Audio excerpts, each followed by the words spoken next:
Muito boa tarde, Brasil. No programa de hoje nós estamos recebendo a ministra da Mulher, da Família e dos Direitos Humanos, Damares Alves. Bom revê-la como ministra agora, melhor ainda. Seja bem-vinda, viu? É uma alegria estar aqui, Celso. Estava com saudade do programa, estava com saudade de você, saudade da TV Gênesis. E agora a gente vem de uma outra forma, numa outra posição, como ministra, né? Sem esquecer de que ela é advogada, pastora, educadora, né? Tem ampla experiência no mundo político. São mais de 20 anos, né, como assessora e mamãe. Mãe de uma índia linda, que já esteve aqui nos bastidores quantas vezes com você. Está com 20 anos, Celso. Meu Deus. Está linda. É a índia mais linda do mundo. A cara da mãe. A cara da mãe. Eu com 6, 7 aninhos. Pois é, tu lembra? Você. É que você lembra, né? 20 anos. 20 anos. Tempo passa, hein, amigo? Tempo passa. Tempo passa. Mas é uma boa causa, né? E quero crer que é um motivo para que o presidente Bolsonaro tenha lhe chamado para esse ministério. Eu acho que é a junção de coisas. Ele deve ter acompanhado muito de perto o seu trabalho na Câmara e no Senado, como uma auxiliar de parlamentares, tanto na área jurídica como na área política. Sim, e as pessoas sempre perguntam, de onde Bolsonaro te conheceu? Dos corredores. São 20 anos de parceria com um parlamentar sério, um parlamentar incrível. E muitas vezes, Celso, foi para ele que eu pedi socorro. Teve momentos que a gente teve que gritar no Congresso Nacional com algumas iniciativas, alguns projetos de lei, e precisávamos de um parlamentar corajoso. E muitas vezes o parlamentar corajoso que a gente foi buscar foi o presidente Bolsonaro. E em todas as lutas, na defesa da infância, na defesa da família, na proteção da mulher, muitas vezes o presidente Bolsonaro nos ajudou ali, apresentando emendas, apresentando propostas, derrubando nas comissões o que não era necessário ser aprovado. Então, são 20 anos de parceria. E aí, Celso, o amor e o respeito que eu tenho por este homem. Nasceu ali nos corredores, né? Nós, assessores, lutamos muito para que ele fosse presidente, né? As pessoas estão mais próximas dele porque a gente conhece a sensibilidade, a gente conhece o coração do presidente, o compromisso dele com a nação, com a proteção da família, da infância. E olha, eu vou dizer, esse exército ali no corredor da Câmara e do Senado, que esteve torcendo para o Bolsonaro, é um exército numeroso. E qual foi o susto que você levou quando ele te convidou para ser ministro? Foi de fato um susto. Te conheço, menina. Foi de fato um susto. Quando o telefone toca, que o presidente queria falar comigo, né? E eu já tinha estado com ele durante o período do segundo turno, algumas vezes, mas não tinha estado com ele após a eleição. E eu achei que era só um abraço. E quando eu cheguei lá, o presidente me convidou para ser secretária nacional das mulheres. Eu não fui convidada no primeiro momento para ser ministra, mas secretária nacional de políticas públicas para mulheres. Porque o presidente queria alcançar e quer alcançar a mulher ribeirinha, a mulher dos povos tradicionais, a mulher indígena, cigana, a seringueira. E quando ele começou a construir essa proposta com a equipe dele, ele precisava de alguém que entendesse da mulher ribeirinha, da mulher cigana, da mulher indígena. Ele lembrou de quem? Da amiga. Então, eu sou convidada para ser secretária nacional de políticas públicas para mulheres. Conversei com ele nesse primeiro momento e no mesmo dia houve uma proposta da equipe de governo de transformar a Secretaria das Mulheres em ministério. Aí ele me liga para dizer, olha, sabe aquela secretaria? Ela vai virar um ministério da mulher, da família e dos direitos humanos. Mas eu achei que ele estava dizendo assim, olha, então, obrigado, você não precisa mais, que nós precisamos de uma ministra, né? E eu não entendi que ele estava me convidando para ser ministra. Eu achei que ele estava agradecendo eu ter conversado com ele durante o dia para ser secretária. Mas era um convite para ser ministra.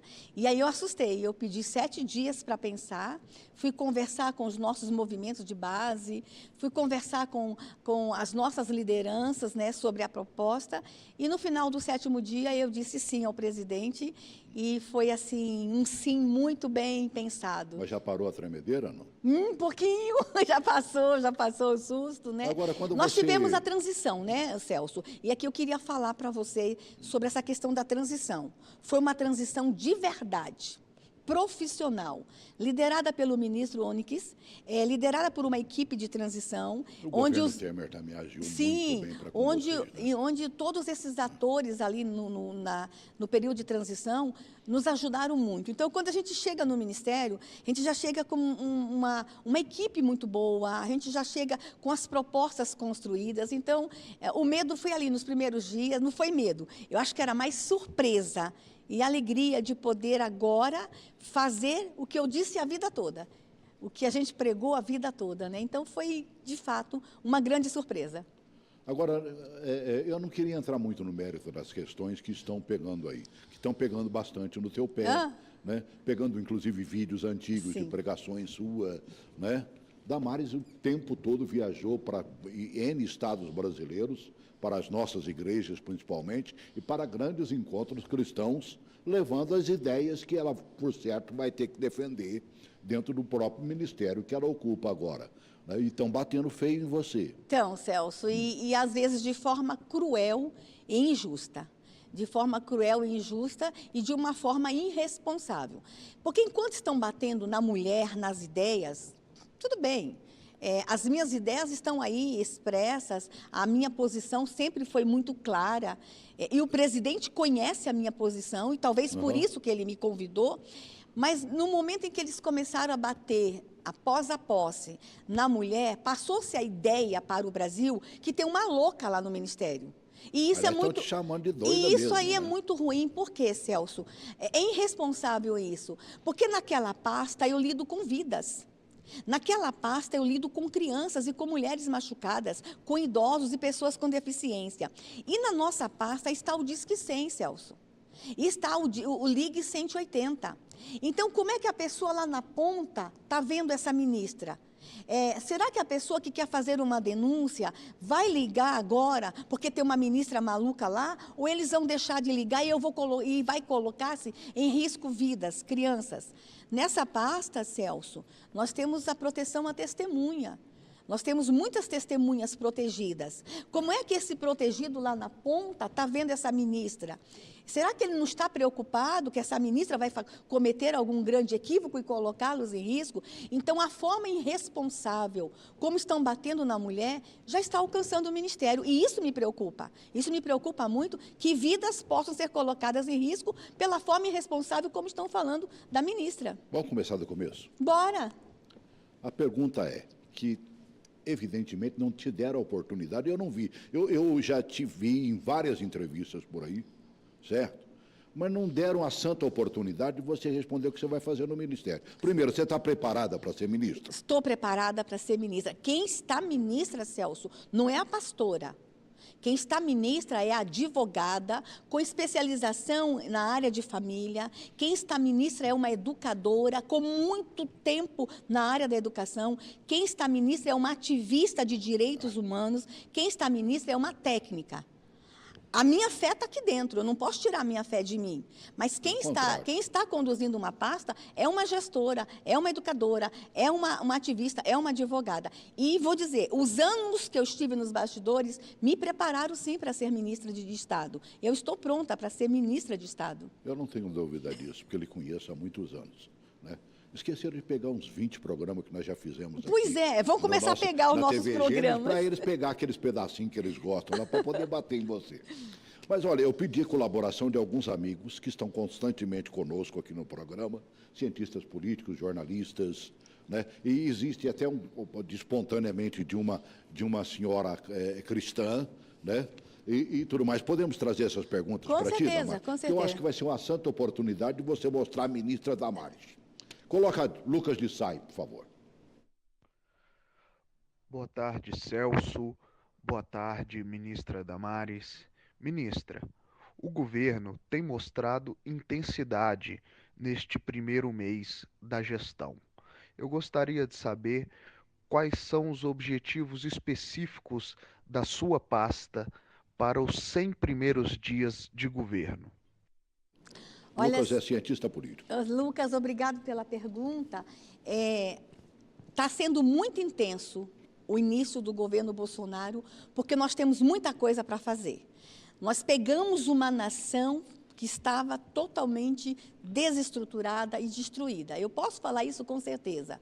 Nós pegamos uma nação com políticas públicas sem continuidade, programas de governo sem continuidade. Nós pegamos uma nação que estava sem esperança. Então, o primeiro grande objetivo do governo Bolsonaro é trazer esperança para o povo. Estamos trabalhando muito. Começamos lá na transição, de 9 da manhã à meia-noite, na minha pasta, de 9 da manhã às 10 da noite, todos os dias. Nós estamos trabalhando muito. O Ministério de Direitos Humanos, Celso, ele veio como um ministério muito forte. O Ministério da Mulher, da Família e Direitos Humanos. Nós temos 8 pastas. Deixa eu explicar, que as pessoas às vezes não estão entendendo direito. Nós temos 8 secretarias nacionais. Nós temos a Secretaria Nacional da Criança e do Adolescente. E aqui vou te dar uma dica, Celso. Criança e adolescente é com este ministério.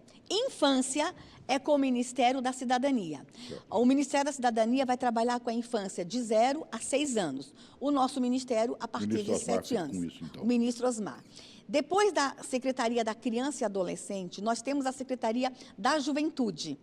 E é uma secretaria incrível. E eu vou dizer para você, me surpreendeu com o ativismo político dos jovens. E os jovens muito interessados nessa secretaria, onde essa secretaria vai propor ações de políticas públicas para a juventude. Depois a gente tem a Secretaria Nacional de Políticas Públicas para Mulheres. Certo. Então, vê, criança, jovem, mulheres.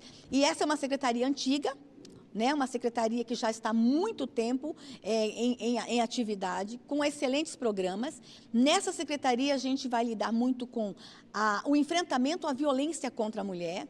Nós vamos fazer o enfrentamento ao preconceito, à discriminação à mulher. Nós vamos estar propondo políticas públicas também de proteção e promoção da mulher. É uma secretaria incrível. E aí a gente tem a Secretaria Nacional da Família, que é a novidade. Se é o Ministério da Família, nós temos que ter uma execução para a família. Aí vem a Secretaria Nacional da Família. E no outro lado nós temos mais 4 secretarias, que é a Secretaria do Idoso, da pessoa idosa. Estou nessa secretaria. E eu logo vou estar nela também. É a Secretaria da Pessoa com Deficiência, que é uma secretaria que já existe há muito tempo, excelentes programas e que vem com propostas novas. E uma novidade, Celso, a nossa secretária nacional da Pessoa com Deficiência é uma surda. É a primeira vez na história do Brasil que uma surda ocupa um cargo de alto escalão no governo brasileiro. Certo. E eu acho que é uma das poucas no mundo. É uma doutora, fazendo doutorado, uma professora fazendo doutorado, uma mulher extremamente competente, especialista em direitos humanos e inclusão. Depois a gente tem, nesse leque ainda, a Secretaria da Igualdade Racial. E ali está quilombolas, índios, ciganos, os povos de terreiros. E depois a 8ª secretaria, que é a Secretaria de Proteção Global. O que é isso? Aí é uma secretaria onde está a comunidade LGBT, onde está o enfrentamento à tortura, onde está a Comissão da Verdade, onde está a proteção de direitos humanos de uma forma geral. E para completar, depois das 8 secretarias, todas muito grandes, a gente também ganhou aí, Celso, a FUNAI. A FUNAI está no meu ministério. Então, perceba quão grande, extraordinário ficou esse ministério. Você vai ter gente suficiente para trabalhar em todas essas áreas? Temos, Celso, porque Seu dinheirinho parece que está pouco, né? É, muito pouco. Já era pouco e andaram cortando mais um. O Lorenzoni não teve muita pena de vocês, não. Né? O orçamento deste ministério, ele é pequeno. A gente recebe um ministério com pouco dinheiro. Por exemplo, Celso, a Secretaria Nacional da Pessoa Idosa tem só R$1 milhão para fazer todos os programas. É muito pouco. Mas a FUNAI, ela vem com toda a sua estrutura. Então, a FUNAI já tem o seu quadro. Ela vem com todo o seu quadro. As secretarias já têm servidores lá há muito tempo. Alguns nós estamos indicando e trazendo pessoas novas. Mas nós vamos ter material humano, sim. Não vamos ter muito recurso, mas vamos lutar por parceria, busca de parceria para desenvolver os projetos. A pergunta de um professor da UNB, também advogado, Nauê de Azevedo. Coloque aí, por favor. Eu queria muito saber como que a senhora planeja implementar e auxiliar na implementação de políticas públicas que visem a combater todas as formas de discriminação negativa, porque o Brasil ainda padece desse mal em vários aspectos, e a senhora, como ministra da Família e dos Direitos Humanos, acaba tendo um papel muito relevante nesse combate a esse mal. Essa é a pergunta que eu faço para a senhora. Isso que o povo está querendo saber, Sim. essas coisas, entendeu? Sim. A primeira pergunta do Luquinha, a pergunta do Naue agora e as próximas que virão, viu, Damares? Veja só, Celso, nessa pasta nós temos públicos diversos e públicos vítimas de preconceito e discriminação. Por exemplo, os índios está nessa pasta. Nós vamos ter que trabalhar no enfrentamento ao preconceito e discriminação aos povos indígenas do Brasil. Os ciganos, os quilombolas, a comunidade LGBT. Mas o presidente Bolsonaro fez uma promessa de campanha e ele vai cumprir o enfrentamento a todo tipo de violência no Brasil. Discriminação e preconceito é uma forma de violência. Então, ele vem com essa proposta e pediu a todos os seus ministros que conduzisse as suas pastas no combate à violência e ao preconceito e à discriminação. E este ministério vai trabalhar nessa linha, protegendo todos. E eu vou dizer uma coisa, nenhuma denúncia que chegar no nosso ministério vai ser ignorada. E nós temos 2 canais no ministério para se fazer as denúncias de violação de direitos humanos. O Disque 100, que ali a gente pode, ali é onde todas as denúncias de violência contra a criança e violação de direitos humanos. E nós temos o Ligue 180, que é toda a violência contra a mulher. Então, o nosso corpo técnico está pronto, a nossa ouvidoria está pronta para receber as denúncias de violação de direitos humanos, violência contra a criança, contra a mulher, contra os povos tradicionais, pessoas idosas, pessoas com deficiência, e nenhuma denúncia será ignorada.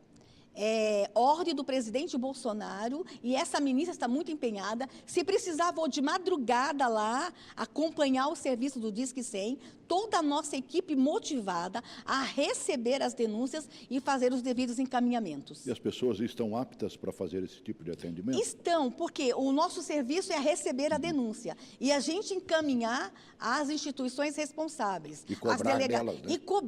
E cobrar. Então, assim, e aqui eu quero agradecer a você essa oportunidade de dizer para o Brasil, violência contra a criança, Disque 100. Violação de direitos humanos, Disque 100. Violência contra a mulher, Ligue 180. Então, nós queremos estar divulgando esses nossos canais e nós vamos dar uma atenção muito especial no enfrentamento ao preconceito e à discriminação. O presidente Bolsonaro sonha com um país de inclusão e vamos trabalhar em busca da inclusão. Exatamente o contrário daquilo que imaginavam que ele fosse fazer, né? Pois é. Impressionante. Eu acho que é exatamente pensando no contrário do próprio presidente que pegaram no teu pé aí também, né? Pois é. Aí você seria uma ajudadora de fazer o contrário. Mas veja só, um homem acusado de machista e cria o primeiro Ministério da Mulher no Brasil. Então, ele já dá uma resposta da sua preocupação no enfrentamento à violência contra a mulher. E nós vamos ter que enfrentar, Celso. A violência contra a mulher vai ser encarada de uma forma efetiva. Somos o 5º país do mundo que mais mata mulheres. Espera aí, gente. Uma nação cristã não pode matar mulher. Então, estão matando a revelia. Uma nação que se autodeclara cristã tinha que ser uma nação que protege mulheres. Porque a base do cristianismo é a proteção do ser humano. E nós somos a 5ª que mais mata mulheres. E outra coisa, Celso, a cada 11 minutos uma mulher é vítima de estupro no Brasil. E a cada 7, uma mulher é vítima de violência. Nós queremos uma nação que, de fato, faça o enfrentamento à violência. E nós queremos, assim, olha, daqui a alguns anos, olhar para trás e dizer assim, olha, a gente fez alguma coisa, mudou. A história do Brasil está mudando. Isso é importante demais. Por isso que eu acho importante quando a gente convida, por exemplo, né, pessoas, um sociólogo como o Tiago Cortes. A pergunta dele para você, Damares. Aqui é o Tiago Cortes, de São Paulo. Eu queria perguntar como é que vai funcionar a parceria do Ministério com a Unesco, que é o braço institucional da ONU para a educação, né? Queria saber como é que vai funcionar nesse novo governo essa parceria, uma vez que a Unesco é uma das instituições que mais promovem a agenda de gênero, que mais fomenta a agenda de gênero no mundo todo, inclusive no Brasil, através do CONAI, promovendo registros, promovendo escolas de gênero, fazendo encontros com professores sobre a agenda de gênero. E quem estuda o assunto a fundo sabe que a Unesco é um problema. Então eu queria saber como é que vai funcionar essa parceria. Ele mesmo disse que é um problema. Eu conheço o Tiago Cortes, eu queria mandar um abraço, eu acompanho o trabalho do Tiago. Deixa eu dizer uma coisa, nós vamos trabalhar em parceria com quem esteja afinado com a agenda do governo brasileiro. Vou explicar uma coisa, nós vivemos num país democrático. A democracia é a alternância de poderes. Nesse exato momento está no poder um governo conservador. E todos terão que compreender que agora a linha deste governo é um governo que vai falar de uma forma mais conservadora. Então, veja, os organismos estão aí para fazer trabalho de cooperação. A Unesco não tem trabalho apenas com a questão de gênero. A Unesco já sentou com essa ministra, eles têm um trabalho incrível com relação ao Museu do Índio. Eu posso trabalhar com a Unesco na questão indígena. As agendas de gênero, o presidente Bolsonaro vai enfrentar. Então, nós não teremos parceria com nenhum organismo que queira promover a agenda de gênero, porque ele quer fazer uma revisão da questão da agenda de gênero. E aqui eu digo, não estou falando de gênero masculino e feminino, não estou falando de políticas públicas para mulheres. O que nós estamos falando é o exagero na doutrinação ideológica no Brasil. Então, esses organismos, quando vierem conversar com esse governo, já conhecem a pauta deste governo. Eles não vão impor nada. Se quiserem ser parceiros em projetos e programas que este governo defende, eles serão bem-vindos, sim. Toda ajuda é bem-vinda, né? Claro. E, às eu não vezes, posso perder parceria no Museu do Índio, por exemplo. Até o opositor das ideias, às vezes, nos ajudam a pensar duas vezes. Sim. Né? Se não houver o adversário, quem é que vai realmente implantar coisa que o povo realmente quer? É complicado, né? Uma evangélica deixando uma pergunta para ti. Silvana Novaes, coloca aí, por favor. Ministra Damares, meu nome é Silvana Novaes, sou cantora, sou membro da Igreja Núcleo da Fé e gostaria de fazer uma pergunta. Eu conheço várias mulheres que são agredidas de diversas formas pelos maridos e têm medo de denunciar porque são dependentes, às vezes financeiramente, às vezes não tem um local para ir e tal, e muitas vezes a medida protetiva ela fica apenas no papel, né? Não existe mesmo uma proteção de fato. Eu queria saber quais são os projetos futuros para que essa medida realmente funcione, que a mulher denuncie, tenha coragem de denunciar e a certeza de que o Estado vai dar essa segurança para ela, não apenas esperar acontecer uma tragédia para tomar uma posição. É o que a gente está vendo ultimamente, né, Celso, essa tem sido uma reclamação recorrente de que as medidas protetivas no Brasil, em alguns casos, têm falhado. Nós temos uma lei, nós temos uma legislação muito boa de proteção da mulher, que é a Lei Maria da Penha, mas lá na ponta a gente realmente tem encontrado isso. As medidas protetivas têm falhado por falta de efetivo, por falta de comunicação entre a protegida e o protetor, mas nós vamos rever tudo isso, Celso. Nós estamos sentando com técnicos, especialistas, estamos buscando projetos que já deram muito certo fora do Brasil e dentro do Brasil. Por exemplo, nós temos no Espírito Santo uma experiência com o botão do pânico. É um dispositivo que a mulher usa e quando ela está na medida protetiva, quando ela vê o agressor se aproximando e descumprindo a imposição que lhe é dada por lei, ela aperta esse botão, em 3 a 5 minutos tem um policial perto dela. Nós vamos buscar essas experiências que acontecem no Espírito Santo. Nós temos uma outra no Nordeste, que é um aplicativo de celular, em que a mulher que está sendo agredida ou está vendo o agressor por perto, vai acionar os mecanismos de proteção. Então, a gente está vindo aí com algumas modificações, nós vamos estar anunciando nos próximos dias algumas propostas inteligentes que vai fortalecer. Mas veja só, Celso, o governo Bolsonaro também vem aí com uma novidade, a parceria com a sociedade. Eu acho que tem instituições no Brasil que poderiam estar se disponibilizando mais na proteção da mulher. E nós vamos estar conversando com essas instituições. Por exemplo, o segmento religioso, os templos. Será que a gente não poderia, um templo ou outro, nos atender com uma sala, nos fornecer seu espaço físico para também ser ali uma casa de passagem para a mulher? Né? É um momento de reconstrução de nação. Deixa eu dizer uma coisa, e um presidente não reconstrói sozinho uma nação. todo mundo vai ter que vir junto, fazer um pacto pela defesa da mulher, um pacto pela defesa da infância, e o governo Bolsonaro vai querer dialogar com todos os agentes da sociedade. Eu vi, acho que foi na Mônica Bergamo, na Folha de São Paulo, uma nota a teu respeito, dizendo que você vai pedir, ou sei lá, se impor, às escolas brasileiras que, caso percebam a automutilação em alunos e alunas, comuniquem. É isso que tem que ser feito. Se a gente sentir que há agressão ali, por que não denunciar, não é mesmo? E aqui eu quero dizer para os alunos que estão nos assistindo, não é dedo duro da escola, não é uma invasão de privacidade na vida do aluno. O que nós estamos querendo é que a escola que está vivenciando essa realidade da automutilação comunique. Para quê, Celso? Para a gente ter dados concretos. Existem 2 projetos de lei, um na Câmara e no Senado, que a automutilação vai ter que ser notificação compulsória. Quando chegar um adolescente, um jovem, uma criança no hospital, no pronto-socorro, ou mesmo no conselho tutelar que está se cortando, vai ter que ser notificação compulsória.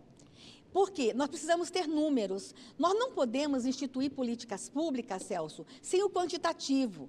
Especialistas alegam que nós temos 20% dos jovens e adolescentes se cortando no Brasil. Mas quantos são? 20% no nosso cálculo dá em torno de 14 milhões. Mas a gente não tem esses números registrados. Então, nós precisamos ter o registro das ocorrências para saber o montante disso, para saber o tamanho da política pública que a gente vai ter que aplicar. E os recursos financeiros para fazer o combate, o enfrentamento à automutilação. E outra coisa, Celso, ao suicídio. Tá? São coisas bem diferentes. Tem levado ao suicídio, né?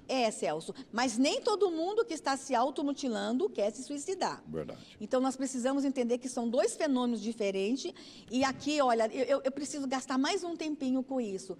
Nós vamos ter um olhar muito cuidadoso para este tema. Nós estamos trazendo os melhores especialistas do Brasil e do mundo para conversar com o governo. Papai e mamãe que está aí do outro lado desesperado, que não sabe o que fazer com seu filho que está se cortando. Nós vamos estar juntos nessa luta.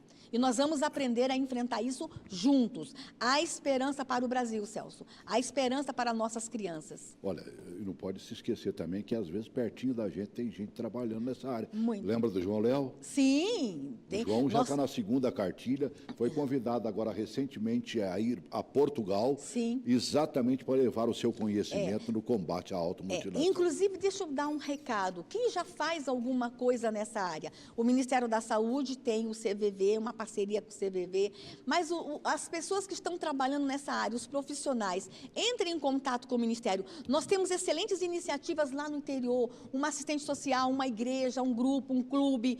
Entrem em contato. Nós vamos fazer o seguinte, Celso, fortalecer o que já existe, fortalecer esses movimentos que já estão trabalhando com o tema e trazer outras novidades, outras experiências para alcançar todos. E quando eu falo todos, Celso, nós queremos chegar lá na região ribeirinha. Nós queremos chegar lá nas comunidades ciganas, nós queremos chegar lá nos povos tradicionais. Nós temos um índice muito grande de jovens na região ribeirinha em profundo sofrimento, com dores na alma, que estão se cortando. Há suicídio em áreas ribeirinhas de jovens cada vez mais cedo e nós vamos chegar até eles. O governo Bolsonaro vem com essa proposta de chegar até todos. Cientista político Gabriel Rocha. Deixa a sua pergunta, Gabriel.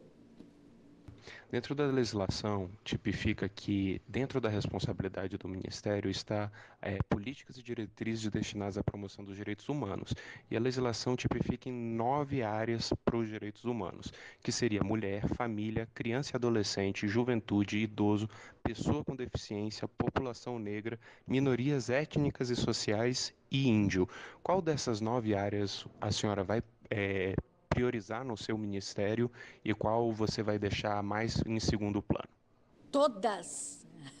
Se nós temos 8 secretarias, cada secretaria vai lidar com um tema. Eu não vou deixar um secretário de braço cruzado e o outro trabalhando. Todas as secretarias vão trabalhar no seu tema com o mesmo empenho, com o mesmo desempenho e com a mesma motivação. Mas nós escolhemos agora, para o início deste trabalho, Celso, 2 temas que todas as secretarias vão trabalhar. Então, nós vamos priorizar 2 temas, mas em todas as secretarias. O primeiro tema, nós vamos estar regulamentando a Lei Brasileira de Inclusão. O que é a Lei Brasileira de Inclusão? Alguns conhecem como Estatuto da Pessoa com Deficiência. Celso, essa lei demorou 14 anos para ser aprovada no Congresso Nacional. E ela já está 4 aprovada sem ser regulamentada. Então, a gente vai ter a coragem de regulamentar a Lei Brasileira de Inclusão. Por que coragem? Porque existem algumas resistências na sociedade à regulamentação. Porque tudo vai ter que ser adaptado, as empresas vão ter que se adaptar, as igrejas, os templos que não têm acessibilidade, as escolas para receber as crianças com deficiência. Então, é uma lei que envolve inúmeros agentes da sociedade, mas nós vamos nos empenhar e nós vamos ter a coragem de regulamentar. E o segundo tema, nesse momento que a gente vai trabalhar, é de fato com a prevenção, o combate, o enfrentamento ao suicídio e à automutilação. Esse ministério, Celso, eu costumo falar que eu gostaria que ele mudasse de nome, que ele fosse chamado Ministério da Vida e da Alegria. Por quê? O primeiro direito humano é o direito à vida. E todas as nossas pastas vão trabalhar, inclusive a FUNAI, vão trabalhar com essa vertente, a proteção da vida. O que vem a partir daí é muita coisa, mas a proteção da vida. O primeiro direito humano é viver. Você falou da FUNAI aí, posso fazer uma pergunta? Pode. Bem, que eu não posso, eu perco a amiga, mas não perco a pergunta. Né? Você brigou tanto com o pessoal, os povos indígenas, principalmente aqueles que matam as suas crianças, que nascem com algum problema de comportamento, ou que nasce com algum defeito, né, sem bracinho, sem perninha e tudo mais, filhos de mãe solteira lá, e aí eles sepultam até com a própria vida. E daí nasceu, inclusive, a tua filha. Sim. Certo? Sim. Que hoje está lá com 20 anos, como você disse. Ela foi tirada de uma cova, pelo que eu me lembro. Não. Ela foi salva por uma família da aldeia, a mãezinha dela. Ela não era é, então, aquela... Não, aquela é a Racani. Tá? Racani. A minha filha, Então, tá. A mãezinha dela não podia ficar com ela, porque no povo dela, mãe solteira não pode criar filhos. Uma outra família da aldeia a salva e cria ela até os 6 anos. E ela vem ficar com a gente, com a nossa instituição, e depois comigo a partir dos 6 anos. Agora, as coisas mostradas no filme da Racani. Verdade, tudo verdade, né? Ô Celso, eu não briguei com estes povos, eu briguei por estes povos. Quem pede socorro é o povo.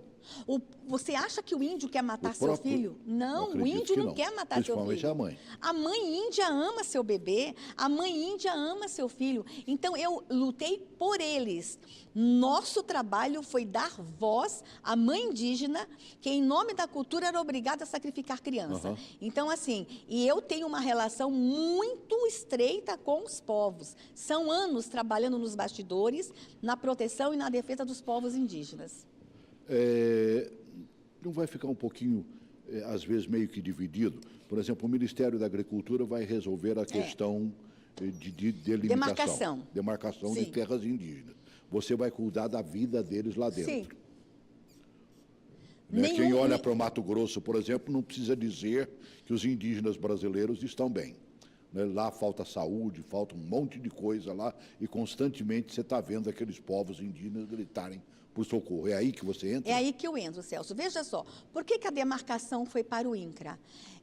Nós precisamos, no Brasil, Celso, ter uma preocupação muito grande com a regulamentação fundiária. Certo. Nós não temos um marco regulatório fundiário no Brasil. E nós precisamos dar uma atenção a isso. E nós temos, não é só a questão indígena que está na FUNAI. Está lá as terras de Quilombo, está lá as terras da União. Nós precisamos fazer esse marco regulatório. E o órgão que está pronto para fazer isso é o INCRA. Então, a demarcação de áreas indígenas vai para o INCRA para a gente poder ter esse marco, para um órgão com especialização fazer esse marco no Brasil. Mas não vai ser o INCRA que vai decidir a demarcação de áreas indígenas, não é o INCRA. Quem vai decidir é um conselho de 6 ministros. E eu vou estar neste conselho, gritando pelo índio, protegendo o índio. Então, nenhuma área será mais demarcada sem a participação deste conselho de ministros. E aí vem o diferencial do governo Bolsonaro. Porque quem decidia era apenas um órgão, a FUNAI, às vezes um técnico aqui de trás da mesa. Hoje não, vai ser decidido por um colegiado de ministros, onde vai ser observado as diferentes vertentes para se demarcar uma área indígena no Brasil. O cientista político e também sociólogo Rócio Barreto. Coloque a pergunta do Rócio aí, por favor. Olá, Celso, ministra Damares, tudo bem? Sou Rócio Barreto. A senhora, em uma entrevista, falou que vai manter a laicidade do Estado. Porém, nessa mesma entrevista, a senhora falou em seguida que o Estado é laico, porém a ministra é cristã. A senhora não acha que isso causa um embaraço em religiões diferentes, em outras manifestações religiosas? A senhora acha que uma política pública para essas mesmas pessoas não fica um tanto quanto diferenciada quando a senhora admite ser cristã? Eu não poderia mentir, chegar no meu discurso e dizer que eu não tenho fé. Eu estaria mentindo. Verdade. Eu não abro mão da minha fé. Eu sou cristã e ponto. O Estado é laico.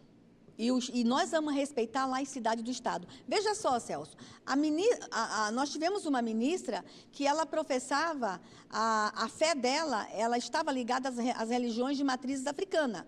E isso não a impediu de ser ministra. Muito pelo contrário. Uma ministra evangélica, a sua fé não a impede de ser ministra. E nós temos leis, e nós vamos trabalhar em cima da legalidade. O Estado é laico. O que é isso? Religião não se mistura. Mas eu posso ser cristã. Quer dizer que se eu fosse ateia, se eu não tivesse nenhuma fé, eu seria melhor ministra? Eu acho que há uma confusão aí. Quem está ministra não é a pastora.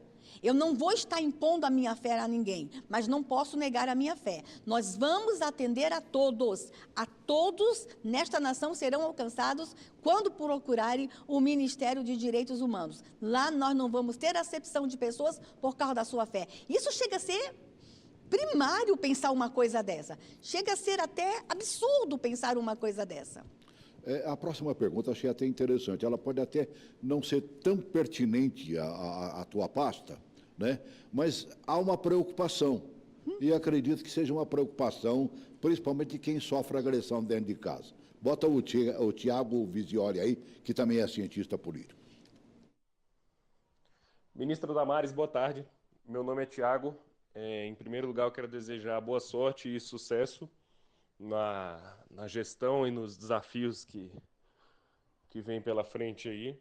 E minha pergunta é relacionada especificamente ao assassinato de mulheres no Brasil e à posse de armas. Na terça-feira, dia 15 de janeiro, o presidente Jair Bolsonaro assinou o decreto que flexibiliza a posse. Alguns defensores acham que ele não foi tão flexível quanto eles gostariam, mas a indústria, de um modo geral, aprovou. E, paralelamente, você tem números da ONU de 2016 que afirmam que o Brasil é o 5º país que mais mata mulheres no mundo. É uma taxa de 4,8 mulheres para cada 100 mil. E dados divulgados pelo Washington Post em abril do ano passado, que dizem que a América Latina é responsável por 25% dos assassinatos de todo o mundo. Então é uma região violenta e o Brasil é um país especialmente violento com as mulheres. A permissão que as pessoas possam ter uma arma dentro de casa não pode piorar os números de assassinatos de mulheres, uma vez que, inclusive, existem correntes que acreditam que o número só não é maior no Brasil porque o instrumento utilizado para agredir as mulheres não é letal, ou não é tão letal quanto gostaria o agressor. Ô Celso, a questão do posse de armas foi um pedido popular, foi um pedido da sociedade. E o presidente Bolsonaro se comprometeu com a sociedade e ele está cumprindo uma meta de campanha. Mulheres não são mortas só por armas, mulheres são mortas a machadadas, mulheres são mortas com tijolo na cabeça, mulheres são mortas com facadas, mulheres são mortas estranguladas no Brasil. Então, eu acredito que relacionar que vai aumentar o número de mortes de mulheres por causa da posse de armas, eu acho muito primário, porque sem a posse de armas somos o quinto. O que Bolsonaro vai fazer é enfrentar a violência contra a mulher. Nós vamos fazer um enfrentamento. Tá? Nós não vamos entregar armas na mão de homens para sair matando mulheres. Vai haver um programa de repressão e enfrentamento à violência contra a mulher. Então, eu acho muito precipitado dizer que agora os homens vão ter armas para sair matando mulher. Eles já estão matando mulher com a mão no Brasil. E é este cara que a gente vai atrás. Olha lá, agressores de mulheres. Acabou a brincadeira no Brasil. Bolsonaro é presidente do Brasil e Damares está lá no Ministério para fazer um trabalho junto com ele. Nós vamos enfrentar a violência contra a mulher de uma forma muito efetiva. A partir do princípio também que o cidadão não vai chegar ali, comprar uma arma e botar dentro de casa. As regras foram bem. As regras, eu estava olhando ali. E tanto é que quem queria tanto a liberação está questionando, ele estabeleceu, ele não liberou tanto, né? Ele estabeleceu regras, as regras serão obedecidas. Isso é importante. Matheus Leone, também cientista político, coloca aí, por favor. Olá, ministra Damares, meu nome é Matheus Leone e primeiramente eu gostaria de lhe parabenizar por ter sido escolhida para tão importante função. Em segundo lugar, ministra, o Brasil ainda é um país muito violento com sua comunidade LGBT. Vossa Excelência tem dado entrevistas em que afirma que os direitos dessas pessoas serão amplamente respeitados. No entanto, Vossa Excelência ainda não deixou clara qual a linha, em termos de políticas públicas concretas, será adotada para atacar o problema, principalmente tendo em vista que o próprio presidente Bolsonaro muitas vezes acusava políticas públicas de serem propaganda LGBT. Que políticas concretas nós podemos esperar da ministra Damares Alves para a comunidade LGBT nos próximos 4 anos? Celso, a pasta de proteção global, nessa pasta está a diretoria de proteção à comunidade LGBT. Essa diretoria já faz um trabalho de enfrentamento à violência. Nós vamos estar com essa secretaria, nós não chegamos ainda na construção da política pública de enfrentamento à violência à comunidade LGBT, porque são inúmeras pastas, mas o secretário nacional já está com a diretoria. O que nós não vamos aceitar no Brasil, isso já ficou muito claro para a comunidade LGBT, é o excesso da doutrinação ideológica nas escolas. Isso aí já está muito claro. Mas o presidente Bolsonaro vai enfrentar a violência como um todo. A violência contra a mulher, contra o índio, contra o cigano, contra os negros, contra a população LGBT. Então, isso faz parte de um grande projeto de enfrentamento à violência. E essa diretoria vai trabalhar especificamente no combate à violência à comunidade LGBT. Então, cada segmento lá no nosso ministério tem sua diretoria, tem sua pasta e vai desenvolver os seus projetos. Lembrando, nós somos contra a erotização de criança, nós somos contra a ideologia de gênero, nós somos contra os exageros.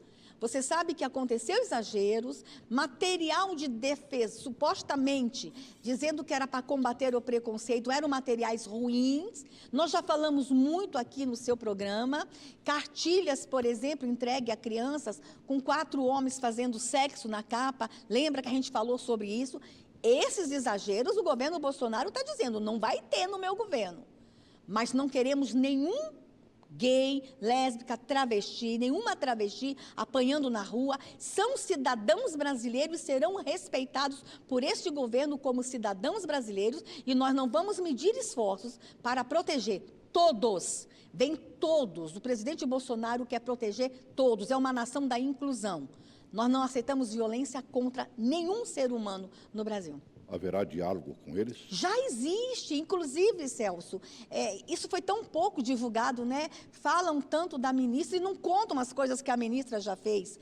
No governo de transição, nós recebemos as maiores instituições que militam na defesa da comunidade LGBT.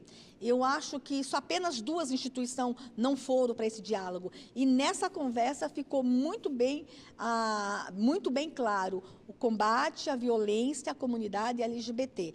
Eu não quero nenhuma travesti na rua apanhando. O governo Bolsonaro não quer isso, o presidente Bolsonaro não quer isso. Nós não queremos nenhuma pessoa perdendo o emprego por ser mulher, por ser índio, ou por ser negro, ou por ser LGBT.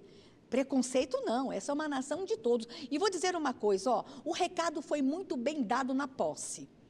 Quando a nossa primeira-dama, essa incrível primeira-dama que o Brasil ganhou, incrível, o Brasil está apaixonado pela dona Michele, quando ela, antes do presidente, faz o seu discurso de uma forma inclusiva, foi dado o recado para o Brasil e para o mundo. Esta é uma nação de inclusão agora, e de inclusão de verdade.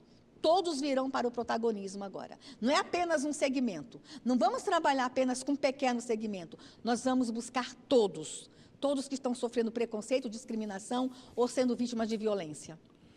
Agora mesmo você, inclusive, disse que conhecia o Tiago, né? Tiago. Tiago também é um batalhador pela Escola Sem Partido, né? E um outro Tiago, que é meu amigo, cientista político, o Tiago Monteiro, mandou uma pergunta exatamente em cima da Escola Sem Partido, né? Uma das questões seria evitar a doutrinação política dos alunos. A questão é, a política não deveria fazer parte do aprendizado de forma a estimular a participação dos jovens na sociedade, sem que isso seja uma doutrinação ideológica? Mas é claro, tem que ser falado nas escolas sobre política, mas não pode acontecer o que estava acontecendo. Partidarizando, né? Partidarizando. Por exemplo, vou dar um exemplo para você. Eu encontrei uma prova que foi enviada para mim, em que o presidente Bolsonaro, então deputado, estava desenhado nessa prova com o símbolo do nazismo. E dizendo lá, ele com a cara brava, para uma criança de 14, 15 anos, que ele era nazista, agressor e que ele estava matando pessoas. Isso é doutrinação. Isso, já pensou se fosse com um deputado gay, por exemplo? Estivesse ali naquela prova um deputado gay sendo ridicularizado? Eles teriam fechado o Congresso Nacional, teriam ido para a rua, mas o que estava acontecendo no Brasil? Uma doutrinação de esquerda. O que a gente quer? Que a escola fale das correntes que existem, que a escola mostre para os alunos as correntes, inclusive correntes religiosas, inclusive todas as ideologias, mas sem doutrinamento. As escolas no Brasil se perderam com essa questão da doutrina, gastando muito tempo com doutrinação e as crianças chegando no 8º ano sem saber conta de dividir, sem saber conta de multiplicar. Nós queremos uma educação de qualidade, mas sem doutrinação partidária. E vou dizer uma coisa, esta ministra, quando assessora, ajudou a escrever o projeto de lei Escola Sem Partido. Eu sou, sim, defensora de uma escola plural, de uma escola com liberdade de pensamento, mas sem doutrinação partidária e sem manipulação da história. Deixa eu dar um outro exemplo para você, Celso. Eu peguei um livro que está lá dizendo o seguinte, que o atentado de 11 de setembro, um livro para adolescentes, que o atentado de 11 de setembro foi uma medida da extrema-direita.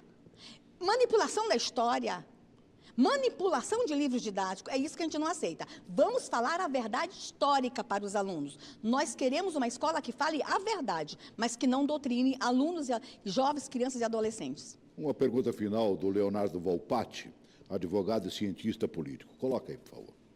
Ministra Damares, nós temos visto, nós que monitoramos as redes sociais, que você tem se envolvido em algumas polêmicas, principalmente em aspectos de valores, principalmente em declarações que envolvem posições conservadoras, que são legítimas dentro da política, mas que causam um burburinho na sociedade. E eu me refiro basicamente à questão da declaração sobre o menino veste azul e a menina veste rosa. Muitas pessoas entendem que isso é uma volta aos valores tradicionais da família, e outras pessoas entendem que isso é um retrocesso pelas liberdades individuais e tudo mais. Como é que você pretende contrabalancear essa vontade do Estado, essa vontade dos governantes, da política, de impor ou de colocar para debate uma visão de valores e as liberdades individuais? Ou seja, para dar um exemplo claro, até há pouco tempo atrás nós tínhamos no Código Civil a regulamentação do casamento no sentido que não poderia se ter divórcio, no sentido de a pessoa que se separa, ela não pode contrair novo matrimônio. Ou seja, havia realmente uma proteção da família, digamos assim. Mas isso foi superado conforme a evolução da sociedade. Como fazer políticas públicas que valorizem a família, valorizem os valores conservadores, sem ferir as liberdades individuais de um governo que também se diz liberal. Olha, quem estava ferindo liberdades individuais era o povo que estava lá atrás no poder. Quando dizia que a gente não podia mais chamar menina no Brasil de princesa, nem menino de príncipe, havia uma orientação, não chame de príncipe, vai que ele não é homem, aí que vai estar confundindo ele na identidade, vai estar confundindo ele na infância. Havia orientação de se ter brinquedos neutros no Brasil, as escolas estavam caminhando para esse sentido, ter brinquedos neutros, não ter brinquedo de menina, nem brinquedo de menino. Já havia uma orientação, olha, não veste rosa não, porque vai que a identidade dela não é menina. O que nós queríamos dizer com aquela frase? Foi uma metáfora. Se a menina quiser vestir cor-de-rosa, ela vai vestir cor-de-rosa. Se o menino quiser vestir azul, ele vai vestir azul. Se a menina quiser brincar de boneca, vai brincar de boneca. Se o menino quiser brincar de bola, vai brincar de bola. O que eu quis dizer ali? Muito claro, e foi uma frase dita para um grupo que estava comigo do meu lado. Não pegaram as outras frases que eu disse no discurso, apenas aquela.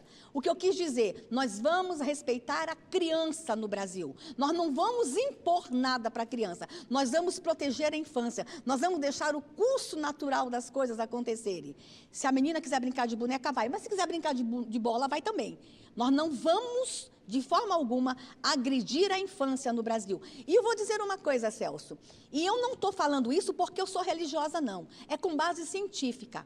É com base científica. Eu podia citar aqui um monte de referência científica, mas vou citar uma que vocês conhecem muito bem. O Conselho Regional de Medicina de São Paulo se manifestou que a imposição de algumas ideologias que não têm comprovação científica, estavam fazendo mal para a criança no Brasil. Os médicos se levantaram, juízes da infância se levantaram dizendo que aquela imposição era maus tratos à criança. Então, quem falou aquilo não foi uma religiosa, foi uma mãe, uma educadora, uma mulher que trabalha com a infância. Vamos deixar as crianças em paz, deixem a doutrinação de lado, deixa a criança ser criança no Brasil. Se depois ele quiser se relacionar com pessoa do mesmo sexo, é a vida pessoal dele, mas na infância, nós vamos proteger a infância. Desta forma, sem preconceito, sem discriminação, mas deixando a criança ser criança. E se o pai quiser pintar o quarto de azul, pintar de azul. Se a mãe quiser vestir cor de rosa a filha, vestir de rosa. É só isso que a gente quer. Vamos respeitar as famílias. Vamos respeitar as crianças no Brasil.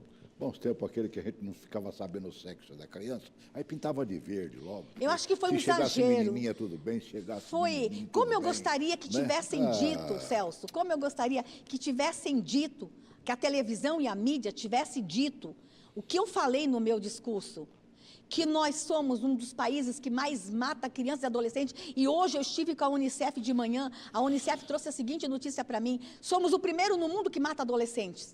E eu falei em números. Eu disse no meu discurso que nós somos o pior país da América do Sul para se criar meninas, mas não se importaram com esses números. Não se importaram quando eu disse que somos o 4º país do mundo com casamento infantil. Se preocuparam apenas com rosa e o azul. Mas sabe o que eles querem? Polemizar. Eles querem dizer que esse é um governo de aloprados. Não é. É um governo de técnicos, é um governo que os ministérios escolheram os melhores técnicos, é um governo que vem com muita vontade de acertar. E vai acertar, para a gente acabar. Vamos ter que acabar? Acabou o tempo, meu. Eu quero mais, Celso. Bora volte continuar. sempre Eu quero aqui. falar com as famílias. Faz um tempão que eu estou tentando te trazer aqui. Quero falar com os pais, quero falar com os educadores, com os conselheiros tutelares. Vamos fazer o seguinte, eu vou voltar no programa uma outra vez. Mas eu queria encerrar dizendo uma coisa, posso? Claro, diga à vontade. Estamos construindo um novo Brasil. Estamos construindo uma nova nação. Só nos dê tempo para a gente trabalhar. E, por favor, deixe essa ministra trabalhar. Não estão deixando essa ministra trabalhar. Deixe as nossas pastas começarem a desenvolver as suas políticas públicas. Nós temos boas propostas para o Brasil. E se errar? Pode falar que você errou ou não? Mas, claro! E especialmente isso, mande sugestões, mande crítica, mas do meu trabalho, esqueçam a Damares, pastora, porque se eles forem buscar vídeos, eles vão ter vídeo para bater em mim durante 20 anos, porque eu declaro a minha posição abertamente. Este é um país da liberdade de expressão, da liberdade de fé, da liberdade de culto, e dentro da minha igreja. E se as pessoas não concordavam com o que eu falasse, levantasse e fosse embora, mas as pessoas ficavam sentadas no templo, me ouvindo, então elas concordavam concordavam comigo. É a minha liberdade de culto. Mas deixe os vídeos da igreja para lá, comece a acompanhar a ministra daqui para frente agora, entendeu? Comece a acompanhar o presidente Bolsonaro. O Brasil tem um grande presidente da República. Sucesso. Obrigada. Tá bom, vai Obrigada. em frente. Né? E volte sempre. Vai ser um prazer voltar, Celso. Tá bem, bom te rever. Grande abraço. Grande abraço para você também.